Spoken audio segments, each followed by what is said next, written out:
Welcome to Pallavi TV. మనం చూస్తున్నాం రాష్ట్రంలో ఉపరాష్ట్రపతి ఎన్నికకు సర్వం సిద్ధమైంది. జగదీప్ ధన్కడ్ ఉపరాష్ట్రపతి పదవికి కొన్ని కారణాల వల్ల రాజీనామా చేయడంతో ఆ పదవికి ఇప్పుడు రహస్య బ్యాలెట్ పద్ధతిలో ఓటింగ్ జరగబోతోంది సెప్టెంబర్ 9న.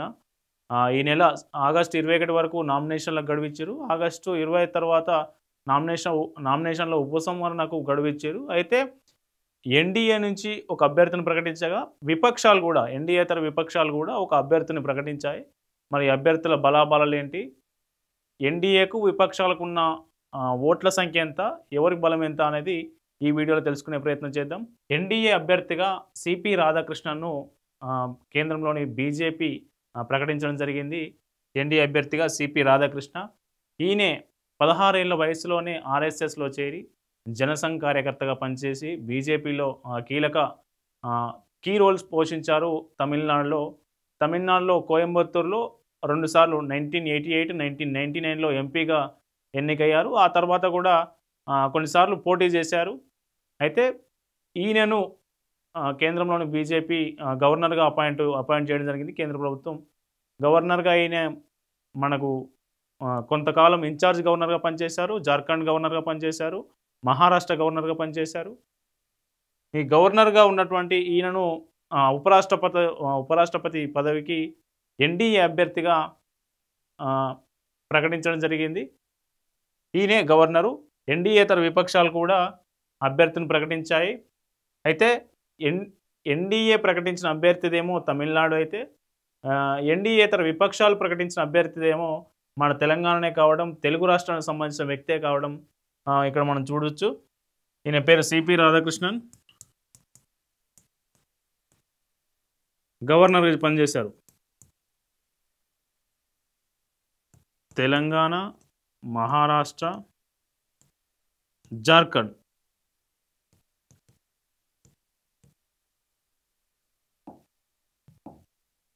ఓకే,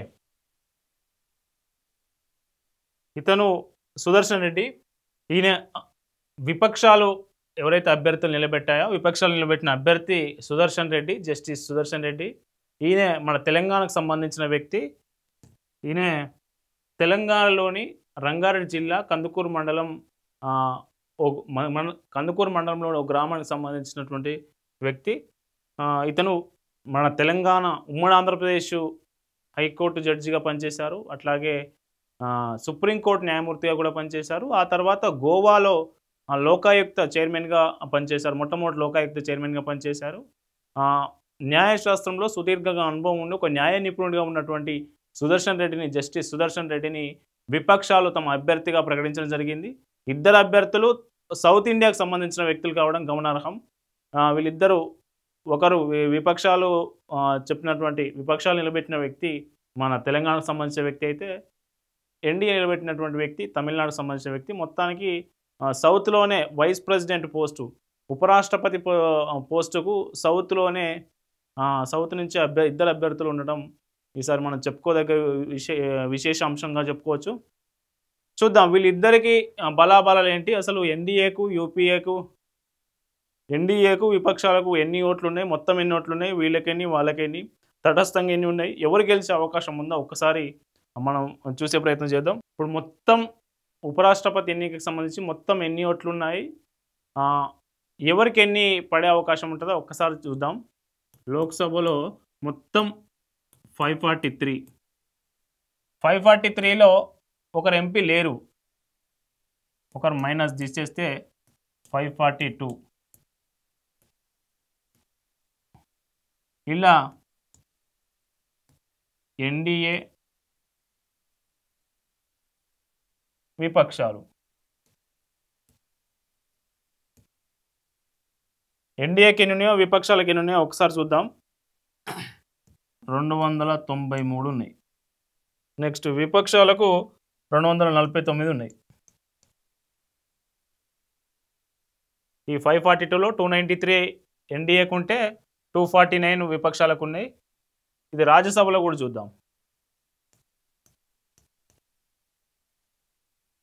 245 సీట్లు ఉంటాయి మొత్తం. ఇందులో 5 ఖాళీ ఉన్నారు. అంటే 240 లెక్క.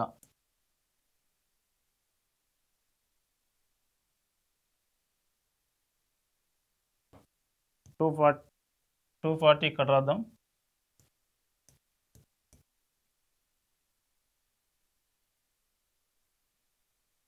ఎస్ 240లో 130 ఎన్డీఏకు ఉన్నారు.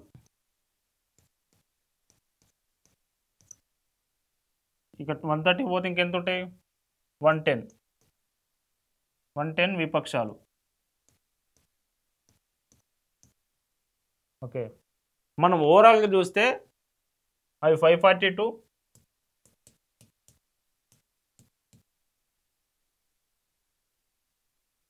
240,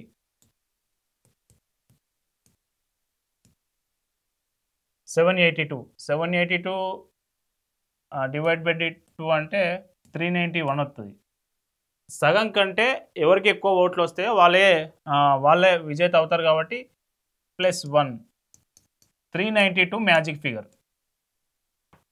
మనం ఇక్కడ చూడొచ్చు 392 మ్యాజిక్ ఫిగర్. 392 మ్యాజిక్ ఫిగర్ అయితే మళ్ళీ ఎన్డీఏకి యూపీఏకి ఎన్ని ఉన్నాయంటే ఎన్డీఏకి ఇక్కడ 293 ఉన్నాయి, ఇక్కడ 130.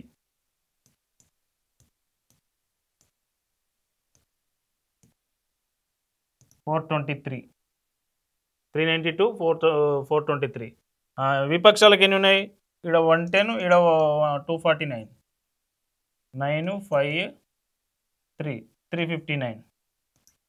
ఓకే, ఇది యాక్చువల్ బలం. అంటే ఇప్పుడున్న ఎన్డీఏకు ఉన్న సపోర్ట్ ప్రకారం చూస్తే సిపి రాధాకృష్ణన్, ఎన్డీఏ అభ్యర్థి సిపి రాధాకృష్ణనే గెలిచే అవకాశం ఉంటుంది. ఒకవేళ ఎన్డీఏకున్న సపోర్ట్లో ఎన్డీఏలో భాగస్వామ్యం పొందినటువంటి పార్టీల్లో ఎవరైనా రెబెల్గా క్రాస్ ఓటింగ్కు పాల్పడితే మాత్రం ఈ అంచనాలు తారుమారయ్యే అవకాశం ఉంటుంది. 359, 392 అంటే 360 వేసుకున్నా కానీ ఇంకొక 30 నుంచి 32 మంది సభ్యులు విపక్షాల వైపు కనుక ఓట్లు వేస్తే విపక్షాలు నిలబెట్టిన అభ్యర్థి బి సుదర్శన్ రెడ్డి ఎవరైతే ఉన్నారో ఆయన గెలిచే అవకాశం ఉంటుంది. అయితే ఇప్పటికే ఇప్పటి వరకు ఉన్న ఎన్డీఏ విపక్షాలకు సంబంధించినటువంటి ఈ లెక్కలు కదా, కొన్ని తటస్థ పార్టీలని అంటే అటు యూపీఏలో కలవని ఎన్డీఏలో కలవని తటస్థ పార్టీలు 2 ఉన్నాయి. ఆ 2 పార్టీలు ఏంటి అంటే వైఎస్ఆర్సిపి, బీజేడీ, బిజు జనతాదళ్. వైఎస్ఆర్సిపికి 4 ఎంపీలు ఉన్నారు, 11 మంది రాజ్యసభ సభ్యులు ఉంటే అందులో దాదాపు 5-6 రాజీనామా చేశారు. ఇప్పుడు 7 రాజ్యసభ సభ్యులు ఉన్నారు. 7 అంటే 11 ఓట్లు ఉన్నాయి.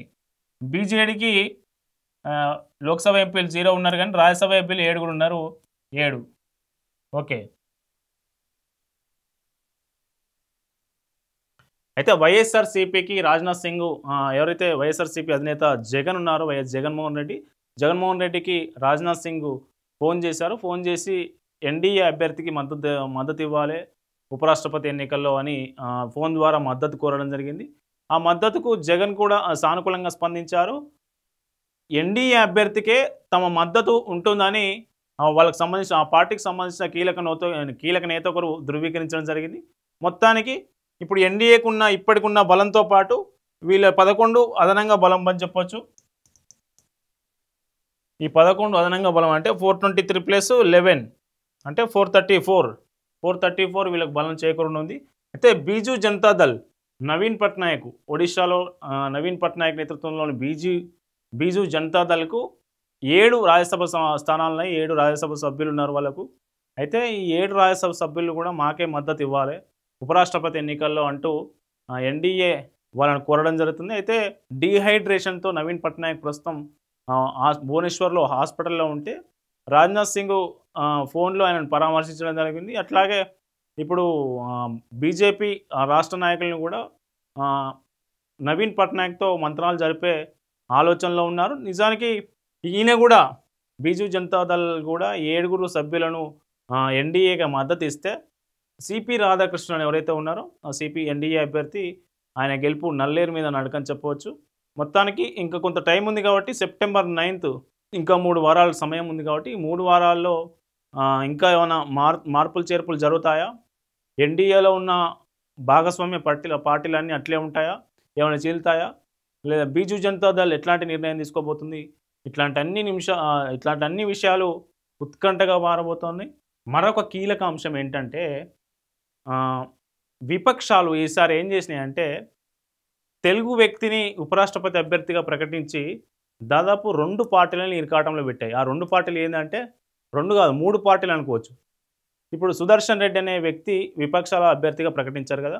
ఆ సుదర్శన్ రెడ్డి తెలుగు వ్యక్తి. ఈ తెలుగు వ్యక్తి. తెలుగుకు సంబంధించిన పార్టీలు ఏమేమి ఉన్నాయి ఇక్కడ మనకు కీలకంగా అంటే టీడీపీ, వైఎస్ఆర్సీపీ, బీఆర్ఎస్. ఈ 3 ప్రాంతీయ పార్టీలే. నిజానికి వీళ్ళు తెలుగు వ్యక్తికి వీళ్ళు సపోర్ట్ చేయాలి. అంటే పార్టీలతో సంబంధం లేకుండా సపోర్ట్ చేయాలి. కానీ టీడీపీ ప్లస్ జనసేన ఎన్డీఏలో ఉన్నాయి. కాబట్టి వీళ్ళు ఖచ్చితంగా తమిళనాడుకు సంబంధించిన ఎవరైతే సిపి రాధాకృష్ణన్ ఉన్నారో ఎన్డీఏ అభ్యర్థి ప్రకటించారు కదా, ఆ సిపి రాధాకృష్ణన్కే తప్పకుండా అన్నట్టు తప్పనిసరి పరిస్థితుల్లో ఆయనకే వీళ్ళు మద్దతు ప్రకటించాల్సిన అవసరం ఉంది. ఆల్రెడీ వాళ్ళకి సంబంధించిన పార్టీ నాయకులు మంత్రులంతా కలిసి ఇప్పటికే ఢిల్లీలో రాధాకృష్ణన్ కలిసి మద్దతు ప్రకటించారు. నెక్స్ట్ వైఎస్ఆర్సీపీ కూడా నిజానికి సుదర్శన్ రెడ్డికి మద్దతు ఇవ్వాలి. ఎందుకంటే తెలుగుకు సంబంధించిన వ్యక్తి, మన తెలుగు ప్రాంతానికి చెందిన వ్యక్తి కాబట్టి ఆయనకే సపోర్ట్ చేయాలి. కానీ రాజ్నాథ్ సింగ్ ఫోన్ చేయడంతో వైఎస్ఆర్సీపీ జగన్మోహన్ రెడ్డి కూడా ఎన్డీఏకే మద్దతు ఇచ్చారు. ఇది ఎన్డీఏకి అయిపోయింది. బీఆర్ఎస్కు లోక్సభ సభ్యులు మొన్న ఒక్క సీటు కూడా గెలవలేదు. రాజ్యసభ సభ్యులు 4 ఉన్నారు. ఈ 4 బీఆర్ఎస్ స్టాండ్ ఏంటి, ఉపరాష్ట్రపతి ఎన్నికలో బీఆర్ఎస్ స్టాండ్ ఏంటి అనేది ఉత్కంఠంగా మారింది. అటు విపక్షాలకు మద్దతు ఇస్తే కాంగ్రెస్ బీఆర్ఎస్ ఒకటనే ప్రచారం జరుగుతుంది. లేదు ఎన్డీఏకు మద్దతు ఇస్తే బీజేపీ బీఆర్ఎస్ ఒకటనే ప్రచారం జరుగుతుంది. ఈ నేపథ్యంలో అసలు బీఆర్ఎస్ కేసీఆర్ ఎటువైపు వీళ్ళకు మద్దతు ఇవ్వబోతారు, మద్దతు ప్రకటించరా, ఎట్లాంటి మద్దతు ప్రకటించకుండానే ఆ పార్టీకి సంబంధించిన రాజ్యసభ సభ్యులు ఉపరాష్ట్రపతి ఓటింగ్లో పాల్గొంటారా లేదా అనేది ఉత్కంఠంగా మారిందని చెప్పవచ్చు. నిజానికైతే తెలంగాణకు సంబంధించిన వ్యక్తి కాబట్టి బి సుదర్శన్ రెడ్డికే కేసీఆర్ మద్దతు ప్రకటించాలి. ఎందుకంటే ఇంటికైనా మట్టికైనా మనోడే ఉండాలనే నినాదం తెలంగాణ ఉద్యమం నుంచి ఇప్పటి వరకు కొనసాగుతూనే ఉంది. నిజంగా పార్టీలతో సంబంధం లేకుండా విపక్షాలు నిలబెట్టినా ఇంకెవరు నిలబెట్టినా జస్టిస్ బి సుదర్శన్ రెడ్డి ఉన్నారు కదా, బి సుదర్శన్ రెడ్డికే మన 4 రాజ్యసభ సభ్యులు ఆయనకే మద్దతు ఇస్తారు అని ఖచ్చితంగా ప్రకటించాలి బీఆర్ఎస్ పార్టీ. కానీ ఇప్పుడున్న రాజకీయ సమీకరణల దృష్ట్యా మరి ప్రకటిస్తుందా లేదా, బీజేపీ ఎన్డీఏ వైపు మొగ్గు చూపుతుందా లేదంటే విపక్షాల వైపు బీఆర్ఎస్ పార్టీ మొగ్గు చూపుతుందా లేదా అనేది వేచి చూడాలి. మొత్తానికైతే ఒక సంకట పరిస్థితి అయితే బీఆర్ఎస్ పార్టీకి ఎదురు కాబోతున్నదని చెప్పవచ్చు.